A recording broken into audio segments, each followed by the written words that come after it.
Saya agak berat mengatakannya. Bukan saya tidak percaya Tuhan menolong Indonesia. Tuhan akan menolong Indonesia. Tuhan akan memulihkan bangsa kita.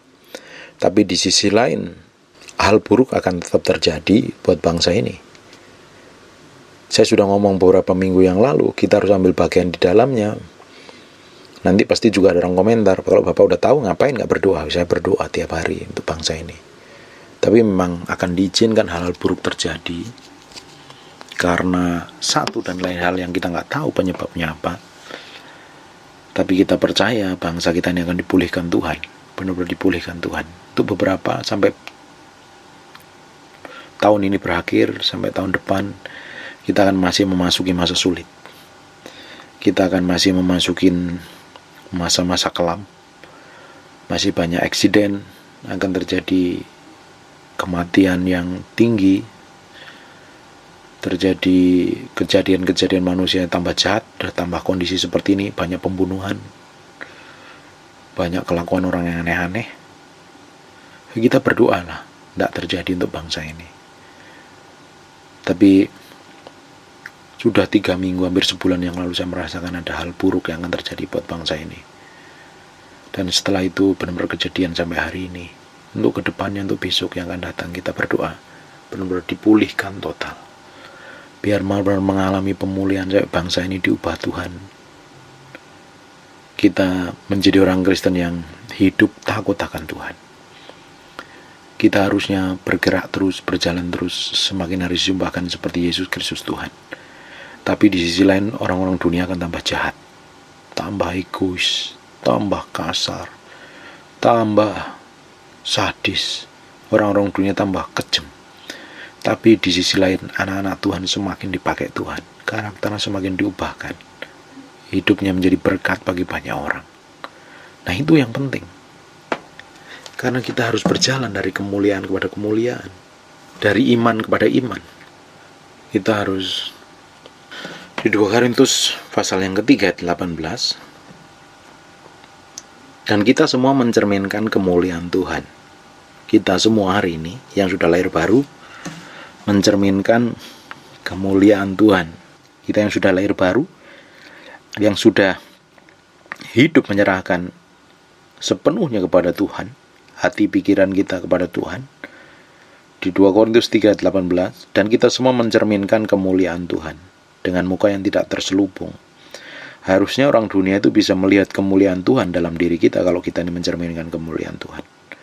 Harusnya orang dunia itu bisa melihat dari tutur bahasa, karakter, kelakuan, sikap, itu harusnya mencerminkan kemuliaan Tuhan. Tapi saya memperhatikan banyak orang yang Kristen bertahun-tahun. Senangnya itu kalau ketemu pendeta minta didoain. Padahal dia sendiri bisa berdoa di hadapan Tuhan. Dia bisa menyembah Tuhan dengan benar. Dia bisa berhubungan langsung dengan Tuhan, tapi senangnya ditumpangi tangan pendeta, didoain pendeta. Apakah itu salah? Tidak salah juga. Tapi itu membuktikan bahwa orang Kristen nggak ngerti bahwa hidupnya itu sebenarnya mencerminkan kemuliaan Tuhan. Bahkan tidak terselubung, dengan muka yang tidak terselubung, artinya terang-terangan. Dan karena kemuliaan itu datangnya dari Tuhan yang adalah Roh, maka kita diubah menjadi serupa dengan gambarnya. Dalam kemuliaan yang semakin besar. Dalam terjemahan bahasa Inggris, from glory to glory, dari kemuliaan satu pada kemuliaan yang lain. Harusnya kita ini semakin hari semakin mencerminkan kemuliaan Tuhan. Makanya saya bilang kekristenan itu bukan ibadah hari Minggu, bukan karena kamu berdoa 3 hari sekali kamu jadi Kristen, bukan. Kristen bukan ngapalin ayat dan pasal. Kita bukan agama hafalan. Tapi kekristenan adalah menghidupin firman, berjalan dalam kekudusan setiap hari, berjalan dalam kemurnian hati, berjalan dari kemuliaan satu pada kemuliaan, dari iman satu pada iman yang lain, terus bertumbuh ke arah Yesus Kristus. Karena tujuan kita harus menjadi serupa segambar dengan Yesus Kristus, itu tujuan utamanya. Nah, kekristenan ini harusnya seperti itu. Baru seseorang itu normal secara rohani, bertumbuh secara rohani. Tapi banyak orang gak bertumbuh secara rohani. Even pendeta pun ketika dia sudah berkhotbah, sudah pelayanan, sibuk dengan pelayanan, kadang lupa berdoa, lupa membangun hubungan pribadi dengan Tuhan. Kadang hamba Tuhan pun yang sering banyak ngomong firman, harusnya lebih banyak duduk diam di kaki Tuhan daripada melakukan pekerjaan Tuhan. Melayani Tuhan dulu baru bisa melayani pekerjaan Tuhan dengan efektif. Banyak orang pingin giat melayani pekerjaan Tuhan, tapi berat untuk melayani Tuhan. Karena melayani Tuhan dan melayani pekerjaan Tuhan itu adalah dua hal yang berbeda. Berdoa dengan pelayanan itu dua hal yang berbeda. Berdoa artinya kita datang kepada Tuhan, mempersembahkan diri kita di hadapan Tuhan. Tubuh kita nih, roh jiwa tubuh kita tuh jadi korban persembahan, jadi korban di atas mezbahnya Tuhan. Di hidup kita itu harusnya menyenangkan hati Tuhan setiap hari. Kalau kita didapati memiliki hubungan pribadi seperti itu, otomatis kekristenan kita itu bertumbuh secara rohani. Pengenalan kita akan Tuhan bertumbuh. Pengetahuan kita akan firman bertumbuh. Jadi orang Kristen akan semakin hari semakin menyerupai Yesus Kristus. Tapi kalau orang jarang berdoa, jarang dengar firman Tuhan, tapi ingin berubah seperti Yesus Kristus, ya susah. Nanti kalau hadapi aniaya tekanan, harusnya berespon seperti firman. Tapi karena nggak belajar firman, respon seperti firmannya nggak ngerti seperti apa. Banyak orang hari-hari terakhir ini, banyak orang itu waktunya terbuang percuma di medsos. Banyak orang waktunya dihabiskan dengan medsos. Kalau medsosnya secara rohani, itu bagus. Tapi kalau kita lihat di medsos, perkara-perkara rohani, khotbah, pelayanan, penyembahan, atau perkara-perkara rohani itu jarang diminati. Tapi hal yang sepele, yang receh, yang remeh-temeh, itu lebih banyak disukain orang. Katanya orang lebih butuh penghiburan. Nah, harusnya orang lebih banyak diam di kaki Tuhan, mendengarkan kebenaran. Karena hari ke depan tidak akan menjadi lebih baik. Hari ke depan akan lebih banyak tantangan, lebih sulit.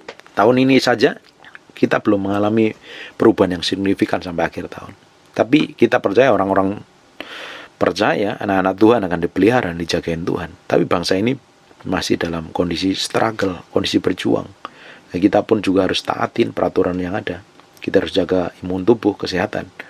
Saya berdoa dengan istri saya. Kami ingin diberikan kesempatan umur yang panjang melewati masa-masa ini, supaya hidup kami berdua bisa dipakai Tuhan untuk menjadi kepanjangan tangannya. Di sisi lain, saya masih belum bisa bertanggung jawab. Kalau ketemu Tuhan, saya itu belum bisa bertanggung jawab penuh dengan apa yang Tuhan percayakan. Karena saya masih hari ini masih belajar terus mengembangkan talenta, mengembangkan karunia, melipat gandakan uang mina yang Tuhan percayakan. Saya ingin diperpanjang, sisa waktu saya mau pakai benar-benar untuk menyenangkan Tuhan, melayani Tuhan dan menyenangkan Tuhan.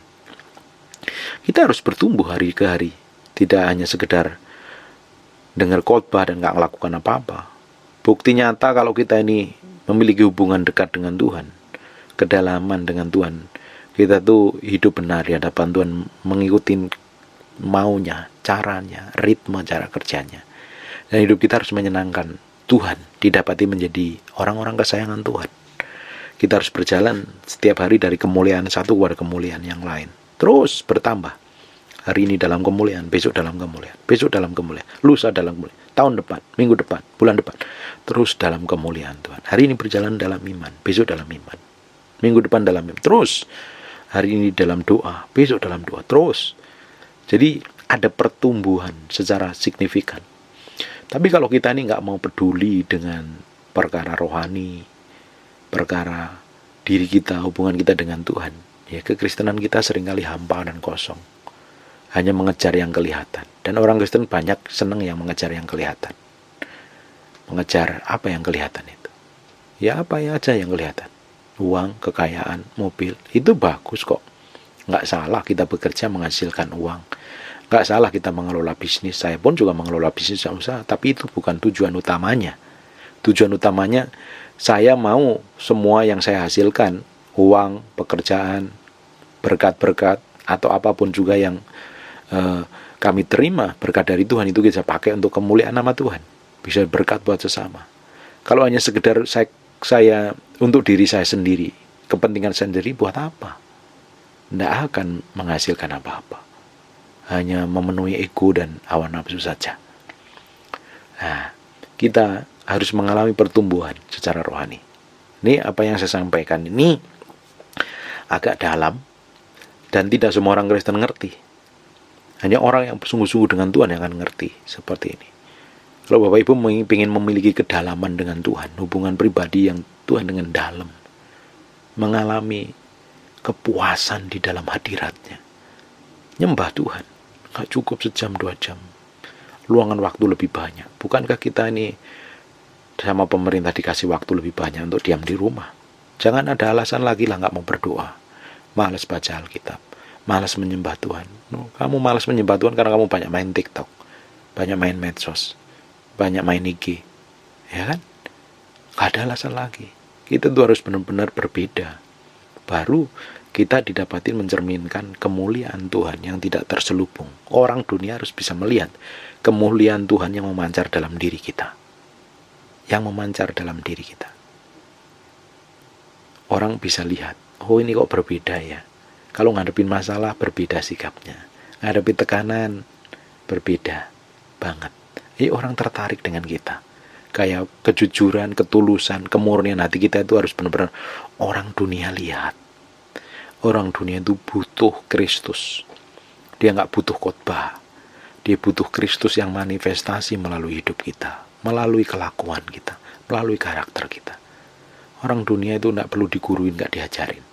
Tapi kalau ngelihat hidup kita, kita menghidupi nilai-nilai kerajaan Allah. Kita memancarkan kemuliaan dan orang lain pasti lihat kok itu. Orang lain bisa merasakan, orang lain bisa nikmatin bagaimana kuasa dan kemuliaan Tuhan itu menyertai hidup kita. Amin. Berubah terus, berjalan terus dengan Tuhan. Kejar Tuhan sungguh-sungguh, alami Yesus secara pribadi. Kita akan bersama-sama menjadi kepanjangan tangan Tuhan, dan nama Tuhan dipermuliakan atas hidup kita. Amin. God bless you.